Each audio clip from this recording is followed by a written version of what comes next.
Change is rooted in stories. Change starts with stories. For those of us who were born before 1973, being queer was still considered a psychological disorder. Same-sex marriage seemed like an impossibility. I was 15 when Rock Hudson died, and that was the first time I heard anything about AIDS. HIV was a death sentence. When I moved in with my first partner, his mom followed him around the house while he packed. She wore rubber gloves, and she sprayed everything he touched with Lysol. We were both HIV negative, but it didn't matter. My name is Eric Schuckers. I work for the University of Pittsburgh Center for Creativity. I'm also a writer, and I lead the In Our Own Right creative writing program for LGBTQ elders. We need to tell our stories for ourselves, but also for those who haven't had the same experiences. They need to not just disappear. The soup was just as I remembered it. He and I continued to talk, and as I finished my meal, I told him how much I enjoyed it.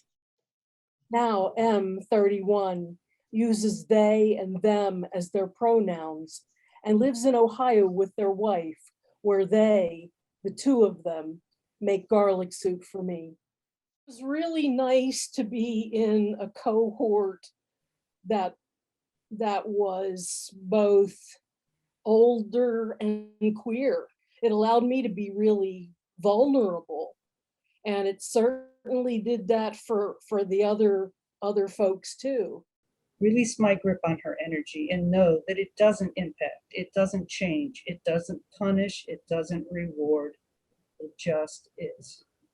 Free it, let it go.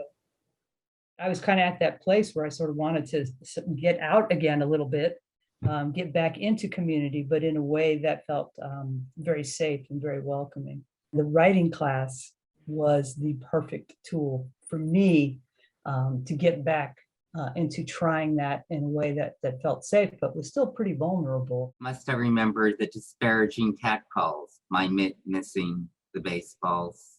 Must I remember the sight of an unknown shadow grow from behind, beat me until face down in the snow? I think it's important to realize how much damage was done to our self-esteem, to being accepted by our community when we were growing up, and how difficult that was and how important the changes we've made are. Our stories are not the same as everybody else's stories. We've had different things to deal with, different conflicts to negotiate, different challenges to overcome. Really enjoyed meeting different kinds of people too, because that's the nice thing about the workshop, is that you're getting people from all different types of backgrounds. I mean, it does get to be an echo chamber if we're all alike and all similarly trained, right? The writing allowed me to express some of that hurt. It was just accepted by everybody, and it made me feel like I could do this to let out some of the emotion that I had felt. And it was just a great experience, and I'm thankful for it.